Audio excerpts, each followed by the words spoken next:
വഖഫ് bill നിയമമായി കഴിഞ്ഞിരിക്കുന്നു. രാഷ്ട്രപതി ഒപ്പുവെച്ചതോടുകൂടി വഖഫ് ബിൽ നിയമമായിരിക്കുന്നു. രാജ്യത്ത് പുതിയ വഖഫ് നിയമം വരുന്നു. ഇന്ന് വിജ്ഞാപനമൊക്കെ ഇറങ്ങാനിരിക്കുന്നു. സിബി ജോസഫ് ഉണ്ട് വിശദാംശങ്ങളുമായി. Sibi, good morning.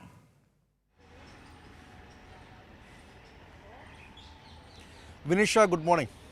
സിബി, ഇന്നലെ വരെ നമ്മൾ സംസാരിക്കുമ്പോൾ വഖഫ് നിയമ ഭേദഗതി ബില്ല് മാത്രമായിരുന്നു. ഇന്ന് രാവിലെ ഗുഡ് മോർണിംഗ് കേരളത്തിലേക്ക് എത്തി നിൽക്കുമ്പോൾ അത് നിയമമായി കഴിഞ്ഞിരിക്കുന്നു. രാഷ്ട്രപതി ഒപ്പുവെച്ചിരിക്കുന്നു.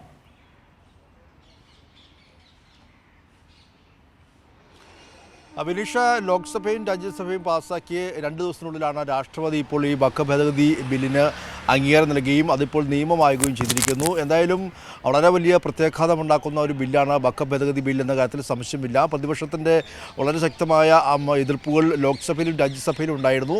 എന്തായാലും എതിർപ്പുകൾ മറികടന്നുകൊണ്ട് ഭൂരിപക്ഷത്തിൻ്റെ ഭൂരിപക്ഷം ഉപയോഗിച്ചുകൊണ്ട് ലോക്സഭയിലും രാജ്യസഭയിലും വഖഫ് ഭേദഗതി ബിൽ പാസ്സാക്കുകയായിരുന്നു. എന്തായാലും ഇപ്പോൾ രാഷ്ട്രപതി ഉടൻ തന്നെ അത് ഒപ്പിട്ട് അത് നിയമമാക്കി മാറ്റുകയും ചെയ്തു. ഇതിൽ ഏറ്റവും പ്രധാനപ്പെട്ട കാര്യം, ഇപ്പോൾ മുസ്ലിം സംഘടന അടക്കമുള്ള വിവിധ രാഷ്ട്രീയ പാർട്ടികളെല്ലാം നിലയും ഇതിനെതിരെ സുപ്രീം കോടതിയെ സമീപിക്കാൻ ഒരുങ്ങുകയാണ്. ഒരു നിയമ പോരാട്ടത്തിലേക്ക് കൂടി ഈ ഒരു വഖഫ് ഭേദഗതി ബിൽ നിയമമാകുമ്പോൾ പോകുമെന്ന കാര്യത്തിൽ സംശയമില്ല. പക്ഷേ ഏറ്റവും പ്രധാനപ്പെട്ട കാര്യം, ഇവിടെ BJP ഭരിക്കുന്ന സർക്കാരുകൾ ഈ വഖഫ് ഭേദഗതി ബിൽ പാസ്സാക്കിയോടെ ആ വഖഫുമായി ബന്ധപ്പെട്ടുള്ള അവരുടെ ഒരു വേട്ട ആരംഭിച്ചു എന്ന് തന്നെ പറയാം. പ്രത്യേകിച്ച് UP-യിൽ ആകമാനം ഈ വഖഫിൻ്റെ സ്വത്തുമായി ബന്ധപ്പെട്ടുള്ള കാര്യങ്ങളെല്ലാം നിലയും അന്വേഷണം നടത്തുകയും അത് കളക്ടർക്കടക്കം നിർദ്ദേശം നൽകിയിരിക്കുകയാണ്. അതായത് പ്രത്യേകിച്ച് തർക്ക ഭൂമിയൊക്കെ ഉണ്ടെങ്കിൽ അത് ഏറ്റെടുക്കുന്ന രീതിയിലേക്ക് ഇപ്പോൾ UP-യിലെ യോഗി ആദിത്യനാഥ് സർക്കാർ ഇത്തരത്തിൽ നടപടി ആരംഭിച്ചു കഴിഞ്ഞു. അതിനുള്ള നിർദ്ദേശങ്ങൾ അതാത് ഉദ്യോഗസ്ഥർക്ക് നൽകിയിരിക്കുന്നു. എന്തായാലും വഖഫുമായി ബന്ധപ്പെട്ടുകൊണ്ട് ഈ വഖഫിൻ്റെ സ്വത്തുകൾ ഇത്തരത്തിൽ എന്തെങ്കിലും തർക്ക വിഷയങ്ങളുണ്ടെങ്കിൽ അതെല്ലാം തന്നെയും ഏറ്റെടുക്കാനുള്ള നടപടി ഇപ്പോൾ ഈ ഒരു നിയമവുമായി ബന്ധപ്പെട്ടുകൊണ്ട് അത് ഉപയോഗിച്ചുകൊണ്ട് ആരംഭിച്ചു എന്ന് പറയാം. അതോടൊപ്പം തന്നെ മഹാരാഷ്ട്രയിലും ദേവേന്ദ്ര ഫട്നാവിസും ഇത്തരത്തിൽ തർക്കഭൂമികളെല്ലാം തന്നെയും ഏറ്റെടുക്കാനുള്ള നടപടിയുമായി മുന്നോട്ട് പോവുകയാണ്. അങ്ങനെ ഒരു വഖഫ് ഭേദഗതി ബിൽ നിയമമാകുമ്പോൾ അതുമായി ബന്ധപ്പെട്ടുകൊണ്ട് ഇപ്പോൾ വഖഫ് വേട്ട തന്നെ തുടങ്ങിയിരിക്കുന്നു BJP ഭരിക്കുന്ന സംസ്ഥാനങ്ങൾ എന്ന് പറയാം. ബീഹാറിൽ പോലും ഒരു ഇത്തരത്തിലുള്ള നടപടിയുമായി മുന്നോട്ട് പോവുകയാണ്. അങ്ങനെ ഈ വഖഫ് ഭേദഗതി ബിൽ നിയമമാകുമ്പോൾ സ്വാഭാവികമായും ഈ BJP സർക്കാർ എന്താണോ അവർ ഉദ്ദേശിച്ചതെന്നുള്ള കൃത്യമായി നമുക്ക് വരും ദിവസങ്ങളിൽ വ്യക്തമാവുകയും ചെയ്യും. അതിനുള്ള നടപടി ഇപ്പോൾ BJP ഭരിക്കുന്ന സംസ്ഥാനങ്ങളിൽ ആരംഭിച്ചു കഴിഞ്ഞു. വരും ദിവസങ്ങളിൽ അത് നിയമ പോരാട്ടമായി സുപ്രീം കോടതിയിലടക്കം ഈ ഹർജികൾ എത്തുകയും ചെയ്യുന്നുണ്ട്. വിവിധ മുസ്ലിം സംഘടന എല്ലാം തന്നെയും ആ ഹർജികളുമായി മുന്നോട്ട് പോകുമെന്ന് അവർ അറിയിച്ചിരുന്നു. വിവിധയിടങ്ങളിൽ പ്രതിഷേധം നടത്തുന്നവരൊക്കെ അടിച്ചമർത്തുന്ന ഒരു സമീപനം കൂടി ഇപ്പോൾ UP സർക്കാർ അടക്കം നടത്തുന്നുണ്ട്. പ്രത്യേകിച്ച് കഴിഞ്ഞ ദിവസം 24ഓളം പേർ കഴിഞ്ഞ ദിവസം വഖഫ് ഭേദഗതി ഈ ഒരു നിയമത്തിനെതിരെ വലിയ രീതിയിൽ പ്രതിഷേധിച്ചിരുന്നു. ഇവരെല്ലാം തന്നെയും വലിയ രീതിയിൽ അവരെ കസ്റ്റഡിയെടുക്കുകയും പിന്നെ 2 ലക്ഷം രൂപയുടെ ബോണ്ട് അടക്കമെല്ലാം തന്നെയും പോലീസ് സ്റ്റേഷൻ ജാമ്യത്തിന് ആവശ്യപ്പെടുന്ന ഒരു സാഹചര്യം അടക്കമെല്ലാം ഉണ്ട്. അങ്ങനെ തീർത്തും ഇതൊരു മുസ്ലിം വിഭാഗത്തിനെതിരായി നിയമമാക്കി മാറ്റുകയാണ് BJP ഭരിക്കുന്ന സംസ്ഥാനങ്ങൾ. അതിൻ്റെ ഒരു ആദ്യ അലയൊലികൾ ആരംഭിച്ചു കഴിഞ്ഞിരിക്കുന്നു. ഈ വഖഫ് ഭേദഗതി നിയമമാകുമ്പോൾ സ്വാഭാവികമായും BJP ഭരിക്കുന്ന സംസ്ഥാനങ്ങൾ അവർ എന്താണോ ഉദ്ദേശിച്ചത് അതനുസരിച്ചുള്ള ഒരു വഖഫ് വേട്ട തന്നെ ആരംഭിച്ചു. വഖഫിൻ്റെ സ്വത്തുക്കളിലേക്ക് കണ്ടുനിട്ടിരിക്കുന്ന BJP സർക്കാർ ഏറ്റവും കൂടുതൽ വഖഫ് സ്വത്തുക്കളുള്ള ഒരു സംസ്ഥാനം UP തന്നെയാണ്. അതുകൊണ്ട് തന്നെ UP-യിൽ അത്തരം നടപടികൾ യോഗി ആദിത്യനാഥ് സർക്കാർ ആരംഭിച്ചു കഴിഞ്ഞിരിക്കുന്നു. ബിനിഷ, സിബി, അതോടൊപ്പം തന്നെ ചർച്ച ചെയ്ത് പോകേണ്ട ഒരു കാര്യം തന്നെയാണ് കഴിഞ്ഞ ദിവസം വന്ന ഓർഗനൈസറിൽ വന്ന ലേഖനം. ആ ലേഖനം വിവാദമായതോടുകൂടി പിൻവലിച്ചെങ്കിൽ പോലും കത്തോലിക്ക സഭയ്ക്കെതിരെ ഏറ്റവും കൂടുതൽ കൈവശം ക്രിസ്ത്യൻ വിഭാഗത്തിൽ ഭൂമി കൈവശം വെക്കുന്നത് കത്തോലിക്ക സഭയാണ്. വഖഫ് ബില്ല് അവർ ഏതായാലും ഉദ്ദേശിച്ച പോലെ തന്നെ ഭേദഗതി ചെയ്തു, നിയമമാക്കി കഴിഞ്ഞു. ഇനിയുള്ളത് അവരുടെ മുന്നിലുള്ളത് ചർച്ച് ആക്ടിൽ കൈവയ്ക്കുക എന്നുള്ളത് തന്നെയാണ്.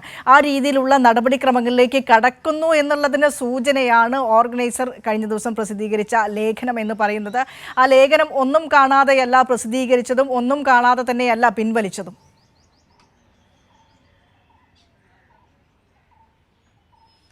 ബിനീഷ്, എന്തായാലും ഈ ഒരു കാര്യത്തിൽ സംശയമുണ്ടായിരുന്നില്ല. പ്രത്യേകിച്ച് ഇടതുപക്ഷ MP-മാർ അടക്കം രാജ്യസഭയിലും ലോക്സഭയിലും ഡോക്ടർ ജോൺ ബ്രിട്ടാസ് MP ആണെങ്കിലും അതോടൊപ്പം തന്നെ K രാധാകൃഷ്ണൻ MP-യൊക്കെ സംസാരിക്കുമ്പോഴും ചർച്ചയിൽ പങ്കെടുത്തെല്ലാം തന്നെ സംസാരിച്ചത് ഇത് തന്നെയായിരുന്നു. കാരണം ഇന്നിപ്പോൾ മുസ്ലിം വിഭാഗത്തെ ലക്ഷ്യമിട്ടെങ്കിൽ നാളെ വരുന്നത് ക്രൈസ്തവ വിഭാഗത്തിനെതിരായിരിക്കും. പ്രത്യേകിച്ച് ഉത്തരേന്ത്യയിൽ ആകമാനം ക്രൈസ്തവ വിഭാഗങ്ങൾ വേട്ടയാടപ്പെടുന്ന അല്ലെങ്കിൽ ആക്രമിക്കപ്പെടുന്ന സംഭവങ്ങൾ എടുത്ത് ചൂണ്ടിക്കാട്ടിക്കൊണ്ടായിരുന്നു ഈ MP-മാരെല്ലാം തന്നെയും ചർച്ചയിൽ പങ്കെടുത്തതും അത് തന്നെ സംഭവിച്ചിരിക്കുന്നത്. അതും ദിവസങ്ങൾക്കുള്ളിൽ തന്നെ സംഭവിച്ചു. സംഭവിച്ചിരിക്കുന്നു എന്നുള്ളതാണ് ഏറ്റവും പ്രധാനപ്പെട്ട കാര്യം. അതിന് ഏറ്റവും ഒരു പ്രതിഫലനമാണ് ഈ ഓർഗനൈസറിൻ്റെ ഇന്നലെ RSSൻ്റെ മുഖപത്രം പുറത്തുവിട്ടത്.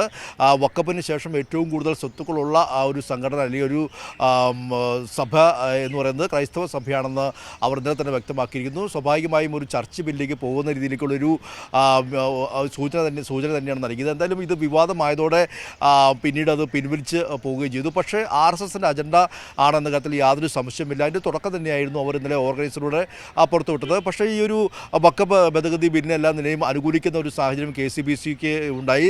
നിർഭാഗ്യവശാൽ അത് CBCയും KCBC എല്ലാ നിലയും വഖഫ് ഭേദഗതി ബില്ലിനെ അനുകൂലിക്കുകയും ഈ വഖഫ് ഭേദഗതി ബില്ലിനെ എതിർത്ത കേരള MPമാർക്കെതിരെല്ലാം നിലയും ചില പ്രസ്താവന നടത്തുന്ന സാഹചര്യമുണ്ടായി. പക്ഷേ അവർക്ക് ഒരു വലിയ തിരിച്ചടി. എന്താണ് നരേന്ദ്രമോദി സർക്കാർ ഇപ്പോൾ അവരെ കൂടി ലക്ഷ്യം വെക്കുന്നതെന്ന് അവർക്ക് തന്നെ ഇപ്പോൾ മനസ്സിലാകുന്ന രീതിയിലേക്കുള്ള കാര്യങ്ങളാണ് ഇപ്പോൾ നടക്കാൻ പോകുന്നത്.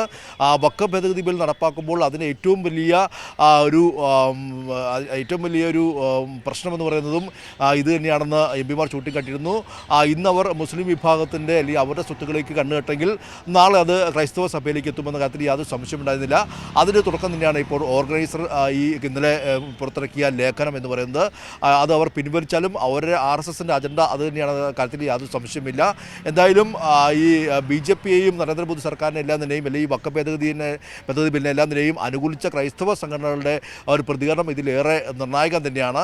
എന്തായാലും വരും ദിവസങ്ങളിൽ ഈ മോദി സർക്കാർ ഇതും ഒരു ചർച്ച ബില്ലിലേക്ക് പോകാനുള്ള തുടക്കം തന്നെ ഇടുമെന്ന കാര്യത്തിൽ യാതൊരു സംശയമില്ല. പ്രത്യേകിച്ച് ഉത്തരേന്ത്യയിലാകമാനം ഇപ്പോൾ ഏറ്റവും അടുത്ത് നടന്ന ജബൽപൂർ സംഭവം എല്ലാം തന്നെ എടുത്തു നോക്കുമ്പോൾ നമുക്കറിയാം ക്രൈസ്തവ സംഘടനകൾക്കെതിരെയും ക്രൈസ്തവ വൈദികർക്കെതിരെ എല്ലാം നിലയും വളരെ വലിയ ആക്രമണം നടക്കുന്നു. നിരവധി പേരെയാണ് മണിപ്പൂർ അടക്കമുള്ള സംസ്ഥാനങ്ങളിൽ 1000-ഓളം പള്ളികളാണ് ആരാധനാലയങ്ങളാണ് അടിച്ചു തകർത്തത്. അങ്ങനെ എല്ലാം നിലയും വളരെ വലിയ രീതിയിൽ ഈ ഒരു കേരളം വിട്ട് ഇങ്ങോട്ടേക്ക് വന്നു കഴിഞ്ഞാൽ ക്രൈസ്തവർ അനുഭവിക്കുന്ന വേദനകളും ആക്രമിക്കപ്പെടുന്ന സംഭവങ്ങളെല്ലാം തന്നെ നിരവധിയാണ്. എന്നിട്ടും കേരളത്തിലെ ക്രൈസ്തവ സംഘടനകളും KCBC എല്ലാം നിലയും വഖഫ് ഭേദഗതി ബില്ലിനെല്ലാം നിലയും അനുകൂലിക്കുന്ന ഒരു സാഹചര്യം ഉണ്ടാകുന്നു.